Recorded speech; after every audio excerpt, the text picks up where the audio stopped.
आता है जोड़ों क्लास में जो भी क्लास 9वीं स्टूडेंट है उन सभी का मैथ सब्जेक्ट का पेपर है फाइनल एग्जाम का। ठीक है, एनुअल एग्जाम के लिए एक ही चीज़ होती है। तो ये आपका जो पेपर होने वाला है 16 फरवरी 2026 को होने वाला है, जिसकी फर्स्ट वीडियो हमने ऑलरेडी अपलोड की थी। तो ये आपका सेकंड सैम्पल पेपर है, तो इसको हम समझेंगे कैसे आपको करना है। और ये क्वेश्चन इंपॉर्टेंट है, इसमें बहुत से क्वेश्चन आपके आने वाले हैं 16 फरवरी एग्जाम में। तो वीडियो अंत तक वॉच कर लेना और आप चैनल को सब्सक्राइब करना और बेल को प्रेस कर देना ऊपर, ताकि आपका वीडियो मिलती रहे। आपके लिए सब्सक्राइब का टारगेट रखते हैं हम, आपको इस चैनल पे कम से कम ये मान लो 100 फ्रेंड्स को सब्सक्राइब करने इस चैनल को। देखते हैं टारगेट कंप्लीट करोगे कि नहीं, और 100 वीडियो लाइक करने चाहिए। ठीक है, नहीं लाइक 100 आने चाहिए। तो देखते हैं आपका टारगेट इतना कंप्लीट करवाओगे। अपने फ्रेंड्स के पास शेयर कर दें जितने ग्रुप है, ताकि उन्हें भी पता चल सके, वो भी प्रिपरेशन करें, उन्हें भी समझ आए। करते वीडियो स्टार्ट। तो ये 9वीं क्लास गणित सब्जेक्ट का पेपर है। पेपर 3 घंटे और 80 मार्क्स का रहेगा, जैसे कि हमने पिछले पेपर में आपको इंस्ट्रक्शंस बताए थे। आपका जो पूरा पेपर होगा उसमें टोटल 5 खंड होंगे, यानी 5 सेक्शंस में डिवाइड होगा। A B C D E क्या क्या क्या क्या ऐड है। ठीक है, और इसमें जो खंड ए है उसमें कितने क्वेश्चंस होंगे, खंड बी में कितने क्वेश्चंस होंगे वो समझते हैं। तो खंड ए की बात करिए, उसमें 20 बहुविकल्पीय प्रश्न होंगे, यानी एमसीक्यू टाइप क्वेश्चन, सारे एक एक अंकों के होंगे, एक मार्क्स के। ठीक है, खंड बी होगा जिसमें 5 प्रश्न होंगे, 2-2 मार्क्स के, नहीं 2-2 मार्क्स के आपको करने होंगे। 2-2 मार्क्स में केवल आपको 3-4 स्टेप में ही कंप्लीट करना होता है। 10 मार्क्स का ये रहेगा। उसके बाद खंड सी एच में 6 पर्सन होंगे, जो 3-3 मार्क्स के आपके रहेंगे, यानी कि समझ लो 18 नंबर का रहेगा, और 3-3 मार्क्स में होगा, 4-4 स्टेप में से कंप्लीट करना होगा। और इनमें ऑप्शन होंगे अथवे में 1 से 2 क्वेश्चन की, इसमें ऊपर वाला का नीचे वाला। खंड डी होगा, इसमें 4 पर्सन होंगे, 5 मार्क्स के। अब जो 4 पर्सन वाले ये रिपीटेड क्वेश्चन होते हैं कुछ। ठीक है, वो वीडियो हम आपको समझाएंगे। खंड ई होगा, इसमें 3 ही पर्सन होंगे। केस स्टडी, केस स्टडी का मतलब होता है कि आपको कोई आकृति दे दी जाएगी, या फिर आपको ग्राफ दे दिया जाएगा, या फिर आपको कोई भी पैसेज दिया जाएगा, उसके बेस पर आपसे पूछे जाएंगे। ठीक है, और इसमें आपको जो क्षेत्रफल वाले उस टाइप के होते हैं वे क्वेश्चन पूछे जाते हैं, वो आगे हम समझाएंगे किस टाइप से होगा। 12 नंबर का खंड ही रहेगा। ठीक है, और ये 7वें पॉइंट में बोला गया कि हर एक में आपको ऑप्शन दिया होगा, 2 से 3 क्वेश्चन ऐसे होंगे जिसमें ऑप्शन मिलेगा, ऊपर कलर फिर नीचे वाला को, इस टाइप से। और एक बच्चे ने पूछा था कैलकुलेटर ले जा सकते हैं, तो कैलकुलेटर का प्रयोग वर्जित है, यानी यूज़ नहीं करना, कैलकुलेटर नहीं ले जा सकते। और जब भी कोई उत्तर लिखो तो उत्तर लिखने से पहले प्रश्न संख्या आवश्यक लिखना, कि अगर प्रश्न संख्या नहीं लिखोगे तो आपका क्वेश्चन को गलत माना जाएगा, क्योंकि टीचर को समझ ही नहीं आएगा। क्लियर। तो ये आपका कुछ इंस्ट्रक्शन जो भी हमने आपको समझाया डिटेल में। तो आप करते हैं वीडियो आगे स्टार्ट। और सब्सक्राइबर का टारगेट याद रखना 100 है, वीडियो लाइक का भी टारगेट 100 है, तो देखो कंप्लीट करवा देना। ठीक है, करते हैं आगे स्टार्ट, समझते हैं डिटेल में। अब खंड क्या है, खंड क्या में बोला गया, देखते √32 डिवाइडेड बाय √2 किसके बराबर है। तो आपको बताना किसके बराबर है, √2। तो इसमें जो करेक्ट आंसर होगा ना वो हो जाएगा 4। ठीक है, बी होगा करेक्ट आंसर। अभी √2 है, इसको आप डिवाइड करोगे, जैसे कि 32 डिवाइड बाय √2। ठीक है, इस तरीके से हो जाएगा, बट 32 2। ठीक है, इस तरीके से अब लिख दोगे, देखो 2 1 2 2 6 12, √16 आ गया। अब √16 किसका होता है रूट, तो 4 का होता है, क्योंकि 4 चौक 16, तो इसमें करेक्ट आंसर हो जाएगा 4। इस तरीके से होता है सॉल्व। उसके बाद सेकेंड, -2 और 5 के चतुर्थांश में स्थित है। -2 और 5 आपके कौन से चतुर्थांश में, तो इस तरीके से होता है। यहाँ पे होते हैं आपके प्लस के, ठीक है, इस साइड होते हैं आपके माइनस और प्लस। ये पहले वाला x होता है, दूसरे वाला y होता है, और यहाँ पे दोनों माइनस होते हैं, इस साइड प्लस और माइनस। ये आप यहाँ पे देख सकते हो कौन से में, ये माइनस और प्लस। ये x वाला हो गया माइनस और y वाला हो गया प्लस, तो पहला माइनस दूसरा प्लस, तो इसमें दूसरा चतुर्थांश सही हो जाएगा, यानी बी हो जाएगा करेक्ट आंसर इसका। ठीक है, उसके बाद तीसरा, उसके बाद क्वेश्चन नंबर 3, इसमें बोला गया है एक त्रिभुज की भुजा 20, 28 और 24 सेंटीमीटर है, तो इसका अर्ध परिमाप क्या है। इसमें जब भी अर्ध परिमाप पूछा जाए तो इन तीनों को कर दोगे आप प्लस करने के बाद कर दोगे आप 2 से डिवाइड। तो तीनों को जब प्लस करोगे, यहाँ पे देख सकते हो 2 2 4 48 और 24 कितना आएगा, 8 4 12 72। तब 72 को 2 से डिवाइड करोगे तो 2 3 6 2 6 12 36 आ जाएगा। इसमें 36 का है, ये रहा, तो इसमें हो जाएगा सी करेक्ट आंसर 36 सेंटीमीटर। इस तरीके से। चौथा, 2 चर वाले एक रेखीय समीकरण के कितने हल होते हैं, तो 2 चर वाले जितने भी रेखीय समीकरण होंगे उनके जो हल होंगे वो अनगिनत होंगे। ठीक है, तो इसमें हो जाएगा डी करेक्ट आंसर 4th का, ओके, कि अनगिनत।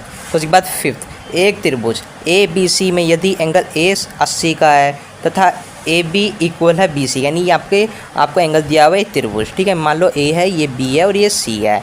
इसमें एंगल A है, ये 80 डिग्री का दिया हुआ है। और इसमें बोला गया है ए बी इक्वल बी से, यानी जो ये है ये इसके इक्वल इसमें ये बोला गया है। ओके, समझ आया। जो बोला गया एंगल सी, अब इसमें बोला कि जो एंगल सी है इसका मान बताना है। तो सिंपल से बिल्कुल आसान तरीका, मान लो ये आपका एंगल, ऊपर ए नीचे बी ये सी, ये इक्वल है इसके, यानी जो एंगल है ये वाला इसके बराबर है और ये वाला इसके बराबर है। जब ये 80 है और इस वाला ये इसके बराबर है तो ये भी 80 है, तो ये भी 80 हो जाएगा सी। तो इसमें जो करेक्ट आंसर होगा इसमें हो जाएगा बी करेक्ट आंसर 80। ठीक है, इस तरीके से। ठीक है, उसके बाद छठा, एक ठोस, ठीक है, उसके बाद छठा, एक ठोस की डैश विमाई होती है, यानी कितनी विमाई होती है एक ठोस की। तो जो छठा है उसका जो करेक्ट आंसर हो जाएगा आपका वो हो जाएगा आपका सी, 3 होती है, ये याद रखना। ओके, उसके बाद सातवां, निम्न में से कौन सी अपरिमेय संख्या, जब भी अपरिमेय संख्या की बात की जाए तो आपको बहुत अच्छे समझ आता है। अपरिमेय संख्या होती है जो किसी का भी रूट नहीं होता, जैसे ये है रूट 9 और 16, किसका है 9, तो यहाँ पे मान लो 3 का है, 3 3 9, ठीक है, ये 16 है 4, तो रूट 3 4 ये तो है ये परिमेय संख्या। 55 5 25 सी भी परिमेय संख्या है, और रूट 49 से भी परिमेय संख्या है, 7 7 49 होता है, बस 15 ये बी, ये आपका अपरिमेय संख्या है। उसके बाद आठवां, यदि एक कोण अपने पूरक के बराबर है तो इसका माप क्या होगा। तो इसमें बोला गया पूरक के बराबर, नहीं ये होते हैं 90 90 के हम पूरक कहते हैं। तो इसमें जो करेक्ट आंसर होगा आठवां ये होगा 45 है, क्योंकि 45 45 से आपके होते हैं 90। ठीक है, तो इसमें हो जाएगा एक करेक्ट आंसर। उसके बाद नौवां, पूजा ने बिंदु ए, यहाँ पे बोला गया पूजा है उसने बिंदु ए बी सी, यानी ये 3 बिंदु है, ये मान लो ए, ये मान लो बी और सी, यह होकर गुजरने वाली रेखाएं खींची, यानी इसने रेखाएं खींची, बी और सी से गुजरने वाली रेखा खींची, यानी पहले एक रेखा खींची फिर इसी के ऊपर बी और सी गई। तो इसमें बताने कि कौन सा कथन सही है इनमें से। तो इसमें जो कथन सही होगा वो हो जाएगा आपका 90 का डी। ठीक है, रेखाएं समपाती है, जब भी रेखा के ऊपर रेखा जाए, मान लो ये है, ठीक है, ए बी सी, तो पूजा ने ये रेखा खींची फिर बी सी के ऊपर फिर से खींची तो ये ऊपर ही गई, तो ये होगी डी करेक्ट आंसर, रेखाएं समपाती है। ठीक है, ये इस तरीके से। उसके बाद है 10वां, यहाँ पे देख सकते हो ब्रैकेट 125 ये है, ठीक है, 1/3। अब बताने इसका मान क्या होगा 10वें का। तो इस 10वें का जो मान होगा ना आपका, ठीक है, 10वें का, तो इसका जो करेक्ट आंसर आ जाएगा वो सी आ जाएगा, 1/5। ओके, ये अभी आसान है बिल्कुल निकालना। ठीक है, इसको फुल खोलोगे तो उसके बाद यार, जैसे कि 5 का कितना होता है 55 5 25, ठीक है, ये 5 का करो, इसको खोलोगे 125 किसका होता है, तो वो आपको बताने इस तरीके से हो जाएगा। उसके बाद आएगा, ठीक है, यहाँ पे जैसे कि 5 की पावर 3, अब 55 5 25 25 5 125, ठीक है, इस तरीके से होता है, 5 ब्रैकेट तो हो जाएगा। ठीक है, उसके बाद यहाँ पे क्या है 1/3, तो यहाँ पे हो जाएगा, देखो इस तरीके जैसे बता दिए 5 3, ठीक है, ब्रैकेट माइनस 1/3 है तो ब्रैकेट है तो गुणा हो जाएगा 1/3 हो जाएगा, इस तरीके से कि 5 की पावर 3 यानी 55 5 25 25 5 125 125 हो गया। अब ये है देख सकते हो ब्रैकेट है और ऊपर 1/3 है तो ब्रैकेट खुल के गुणा हो जाएगा, इस तरीके से 3 से 3 कट जाएगा, 5 की पावर -1 आ जाएगी। अब -1 इसको प्लस में करने के लिए क्या करेंगे, तो इसको प्लस में करने के लिए ऊपर 1 लिख देंगे ताकि ये प्लस हो जाए, तो इसलिए सी करेक्ट आंसर आपका हो जाएगा, इस तरीके से खुलेगा, एकदम ध्यान से आपको करना है। उसके बाद 11वां, 2 रेखाएं ए बी और सी डी बिंदु ओ पर प्रतिच्छेद करते हैं, यानी ये रेखा है, ठीक है, ए बी, ये है ए बी सी डी बिंदु, यानी ये मान लो ए है ये बी है, ठीक है, ये सी डी बिंदु ये इस तरीके से ये ओ पर प्रतिच्छेद करते हैं, यानी काटती है एक दूसरे को, और इसमें बी ओ सी, यानी इसमें बी ओ सी ये है आपकी 53, ठीक है, और एंगल बी ओ डी ये आपको बताने, यानी जो एंगल बी ओ डी है ये आपको बताने है कितना है, इस तरीके से आपको पूछा गया है। ठीक है, तो याद रखो ये एक ही लाइन पे है तो ये 180 से माइनस हो जाएगी, ठीक है, 180 से माइनस, तो 180 से हम माइनस कर देंगे 53 को, तो इसमें आ जाएगा आपका 127, ठीक है, 127 आपका करेक्ट आंसर हो जाएगा, तो बी हो जाएगा करेक्ट आंसर 127। ठीक है, ये उसके बाद 12वां, एक समबाहु त्रिभुज का क्षेत्रफल 16√3 वर्ग सेंटीमीटर है, तो त्रिभुज की भुजा बतानी है। ठीक है, उसके बाद ठीक है उसमें बोला गया एक समबाहु त्रिभुज का क्षेत्रफल 16√3 वर्ग सेंटीमीटर, त्रिभुज की भुजा बतानी है, तो भुजा बताएंगे तो उसके लिए इस तरीके √3/4a का स्क्वायर इस तरीके से होगा, इसको कर देंगे हम 16/3 से। ठीक है, तो यहाँ पे ये इस तरीके से होगा कि ये नीचे चला जाएगा, ये इसके साथ हो जाएगा, तो ये होगा 16√3 गुणा में 4 डिवाइडेड बाय √3। ठीक है, तब इसको थोड़ा सही से लिखते हैं, 16√3 गुणा में 4 डिवाइडेड बाय √3, रूट से रूट कट गया, 16 चौके, ठीक है, 16 चौके 64, तो √64 आ गया है, क्योंकि √64 क्यों आया, क्योंकि ए की पावर ये थी, ठीक है, a² और यहाँ पे था आपका 64, तो रूट आ गया, ये 2 है तो यहाँ पे रूट चला गया 64। अब 64 किसका रूट होता है? 8 का होता है, तो ए का जो आएगा वो आ जाएगा 8 सेंटीमीटर। तो इस तरीके से सी हो जाएगा आपका करेक्ट। ठीक है, इस तरीके से आपको करने होते हैं। उसके बाद 13वां, यदि ए बी इक्वल है क्यू आर के, बी सी इक्वल है पी आर के, तो एंगल बी इक्वल है आर ए के। तो इस तरीके से बोला गया है। अब इसको थोड़ा और डिटेल से हम समझते हैं। ठीक है, जैसे कि आप मान लो, देखो जैसे कि मान लो आपके ये 2 है त्रिभुज। ठीक है, इसमें ये मान लेते हैं हम ए, ये मान लेते हैं बी और ये सी, ये है आपका पी, ये क्यू है, इस साइड वाला आपका आर है। ठीक है, अब इसमें बोला गया है ये इक्वल है, ठीक है, ये इक्वल है आपके इससे, ये वाला इक्वल है इससे, इस तरीके से बोला गया है। ठीक है, इसमें बोला गया है ए बी इक्वल है क्यू आर के, ये इक्वल है इसके, और ये वाला इक्वल है इसके, ये बोला गया है, और एंगल बी इक्वल है क्यू के। ठीक है, इस तरीके से बोला गया, ये इक्वल है आपके आर के, इसके इक्वल है, इस तरीके से बोला गया। तो अब बताने क्या होगा, देखो तो इसमें जो करेक्ट आंसर होगा ना सीधे सीधे बी हो जाएगा, क्योंकि सी बी ए, यानी जो सी है और बी है और ये है, ये इक्वल है इसके।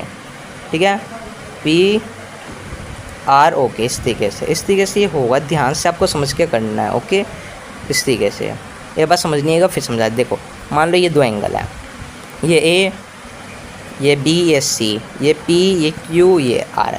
ऐसा बोला गया ये इक्वल है आपका ए बी, आपका ए बी इक्वल है क्यू आर के। ठीक है, ये इक्वल है इसके, ये वाला इक्वल है इसके, ये बोला गया। ओके, समझ आ गया।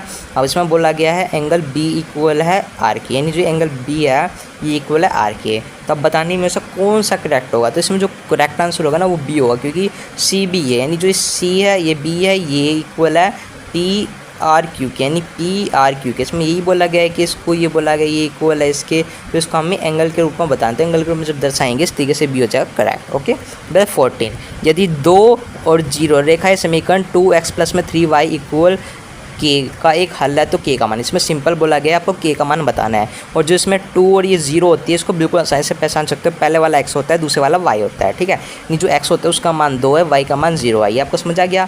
इसमें ये याद रखो, जब भी पहले वाला होगा वो x होगा और उसके बाद दूसरे वाला होगा y, तो x 2 है y 0 है। तो इसको सोल्व करते हैं, संख्या आप पुट कर दोगे तो यहाँ पे 2, ठीक है, प्लस में 3 गुणा में 0 इक्वल में के, तो यहाँ पे 3 से 0 किया 0, 2 दूनी 4, तो इसलिए सिंपल के का मान आ गया 4। ठीक है, इसमें करेक्ट आंसर हो जाएगा आपका डी 4। इस तरीके से 15वां, निम्न में से कौन सा x के बराबर है, तो इसमें जो x के बराबर होगा सी हो जाएगा करेक्ट आंसर। इस तरीके से 16वां, वह बिंदु किसी चतुर्थांश में होगा जिसका भुजा 2 है और कोटि -3 है। ठीक है, इसमें ये बोला गया है, तो कोटि 2 है -3 है, इसमें ये बोला गया है 16वें का।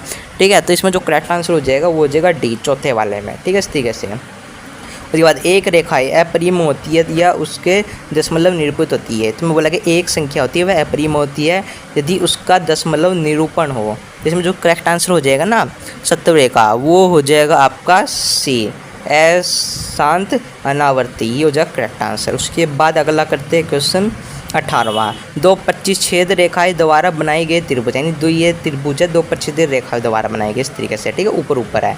ठीक है, अब इसमें बोला गया है पी क्यू आर है इक्वल है एम ओ आर के, नीचे पी क्या है, यहाँ पे पी क्यू आर है, ये इक्वल है इसके। ठीक है, तो सिद्ध करें कि क्या अतिरिक्त जानकारी की आवश्यकता है, तो इसमें जी नहीं है, अतिरिक्त जानकारी की आवश्यकता ही नहीं है। जब ये इक्वल इसके है तो ये इक्वल इसके होंगे नहीं। ठीक है, नहीं पी क्यू इक्वल होंगे आपके क्यू एम के, सिंपल बी हो जाएगा करेक्ट आंसर इस तरीके से। ठीक है, इस तरीके से होगा। अब उसके बाद 19वां 20वां क्वेश्चन होगा, ये आपका बी कथन वाला और कारण का होगा। देखते हैं किस तरीके से होगा। इसमें आपको सिंपली इनमें से बता देना कि कौन सा कथन सही है। ठीक है, कौन सा कथन नहीं। अभी कथन है, दी गई आकृति में angle A O D equal है 70 डिग्री तथा एंगल बी ओ सी है 110 डिग्री, तो क्या ये सही है? तो ये नहीं, ये गलत है। शीर्ष भुक कोण बराबर होते ये सही है। इसमें ये बोला गया ये और ये है। इसमें क्या बोला गया है कि इसमें जो ये आमने सामने की होती है नहीं बराबर होती है, नहीं 110 तो ये भी 110 होगी, लेकिन ऐसा है नहीं। ठीक है, तो ये हो जाएगा गलत। इसके बाद शीर्ष भुक कोण बराबर होते ये सही है, तो इसमें सिंपल है। जब आपका ए ही गलत हो गया बी कथन और आर सी है तो सिंपल में इसका सी हो जाएगा करेक्ट आंसर। ठीक है, नहीं इसमें करेक्ट आंसर हो जाएगा आपका डी। ठीक है, जिसमें बी कथन नहीं हो जाएगा सत्य, कारण हो जाएगा सही। इसमें बोलता है शीर्षम भूख कौन होते हैं इसके आमने सामने के बराबर होती है, लेकिन इसमें बराबर है ही नहीं, तो ये तो आराम से असत्य हो गया और आर हो गया सत्य, इसलिए हो जाएगा डी करेक्ट आंसर। ठीक है, उसके बाद 20वां, अब बी कथन ए, 2 और 8 से होकर अनंत रेखाएं गुजरती है। यानी इसमें बोला गया है, इसमें बोला गया देखो ये है 2 और 8, ठीक है, ये रेखा है 2 और 8। इससे कितनी रेखाएं होती है? अनंत, एकदम सही है। 2 चरों वाले रेखीय समीकरण की अपरिमेय रूप से अनेक हल होते हैं, ये भी सही है, ठीक है। लेकिन ये एक दूसरे को सही रूप से परिभाषित नहीं कर रहे, इसलिए इसमें जो करेक्ट आंसर हो जाएगा वो हो जाएगा बी, ठीक है। इस तरीके से ये होगा, इस तरीके से आप करोगे तो बहुत सारे हिसाब ये हो जाएंगे। इस तरीके से ही आपको करना है, ठीक है। और कोई नंबर आपके नहीं छीन सकता। उसके बाद खंड ख होगा, ये आपके सारे 2-2 मार्क्स के होंगे। और इसमें भी आपका सिंपल वही है, समीकरण है ये, ठीक है। इसके कोई 2 वाल बताने हैं, तो इसमें x का मान पुट कर देंगे, 2 बार 1 कर दोगे, 0 कर दोगे, y का मान आ जाएगा। फिर ब्रैकेट में x साइड लिख दोगे, y साइड लिख दोगे, इस तरीके से 2 मान लिख दोगे, सिंपल 2 नंबर कंप्लीट इस तरीके से होंगे। और समांतर रेखाओं की परिभाषा आकृति से दीजिए, यानी जो समांतर रेखाएं होती है इनके जो भी आपके होते हैं डायग्राम वायग्राम, ये याद कर जाना, ये आपका आ सकता है 2 नंबर से, इस तरीके का होगा। ओके, उसके बाद है आपका यहाँ पे दी गई आकृति है इस तरीके से, और a इक्वल है बी डी है, तो इसमें सिद्ध करना है a इक्वल है सी डी। इसमें बोला गया है कि ए सी इक्वल है बी डी के, तो आपको सिद्ध करना है कि जो ए बी है ये सी डी के इक्वल है। सिंपल आप सिद्ध कर सकते हो ध्यान से, ठीक है। उसके बाद 23वां 24वां यहाँ पे इस तरीके से 2-2 नंबर के होंगे, ठीक है। और जो 24वां क्वेश्चन होगा उसमें अथवा दिया होगा, ऊपर वाला करो नीचे वाला, बिल्कुल आसान होगा। बस इसमें दिया होगा यदि बिंदु 2, 0 और 1, 2 समीकरण इसमें है तो आलेख पर स्थित है, तो ए और बी का मान बताइए। यानी जो पहला है ये x हो जाता है, दूसरा y हो जाता है, पुट करो मान बता दो, सिंपल है, ठीक है। इस तरीके से होता है, ऊपर वाले दोनों में से कोई सा भी एक कर सकते हो एकदम ध्यान से। ओके, इस तरीके से होंगे 25वें तक 2-2 नंबर के, ठीक है। उसके बाद यहाँ पे आप देख सकते हो ये यदि एस से 5 है, एस बी 10 है, एस सी 1 है, तो अर्ध परिमाप ज्ञात कीजिए। यानी इस तरीके से होता है ना, एस माइनस ए, एस माइनस बी, तो ये वाला उस चैप्टर से आया हुआ है, ध्यान से याद करना। एक चैप्टर में तो 12 चैप्टर्स है, 12.1 वो आ रही है, उसमें से ये क्वेश्चन है, फॉर्मूला रट लेना, 101% क्वेश्चन आ जाएगा उसमें से। खंड गया, इसमें आपके 3-3 नंबर के होंगे 6%, ठीक है, यानी 18 नंबर का होगा। इसमें ए का मान आपको ज्ञात करना होगा इस तरीके से पूरा हल करके, ठीक है। उसके बाद 27वां है, ये भी 3 नंबर का, इसमें बोला कि 3x - y = 4 का आलेख बनाइए। आपको आलेख बनाना है, ठीक है। इस तरीके से आलेख आपको बनाओगे एकदम ध्यान से। उसके बाद 28वां क्वेश्चन इस तरीके से डायग्राम का होगा, इसमें आपको x और y का मान बताना होगा, ठीक है।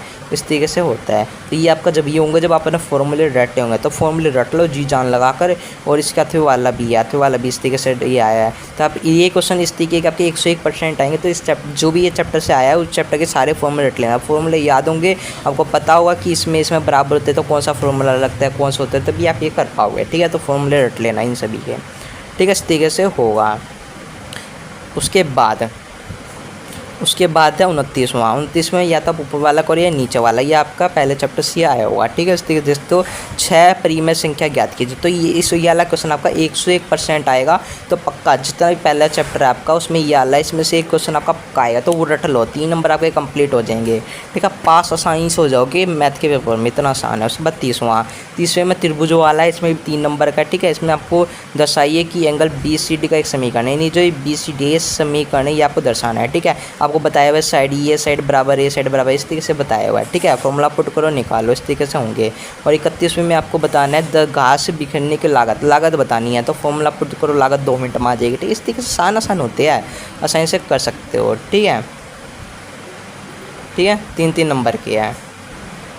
उसके बाद खंड गया है, इसमें 4% होंगे और 5-5 मार्क्स के होंगे, यानी ये आपका 20 नंबर का होगा, ठीक है। चौथा होगा आपका। इसमें 32वां क्वेश्चन इस तरीके से एक क्वेश्चन आपका 101% आएगा 5 नंबर का, जिसमें इस तरीके से आपको दूंगा, हल करके आपको मान ज्ञात करना होगा। उसके बाद 33वां क्वेश्चन होगा इस तरीके से, ये भी आपका 101% आएगा। तो ये वाला क्वेश्चन आप करके चले जाना, इंपॉर्टेंट है। और आपके इस चैप्टर से जितने भी क्वेश्चन होंगे वो एक बार कर जाना प्रैक्टिस के लिए, ठीक है, ताकि आए तो आप कर लो। इसमें आते वाला दिया हुआ है, या तो ऊपर वाला करो या नीचे वाला, देख सकते हो ये भी इंपॉर्टेंट है, ये भी आ सकता है, ठीक है, कर लेना, ठीक है।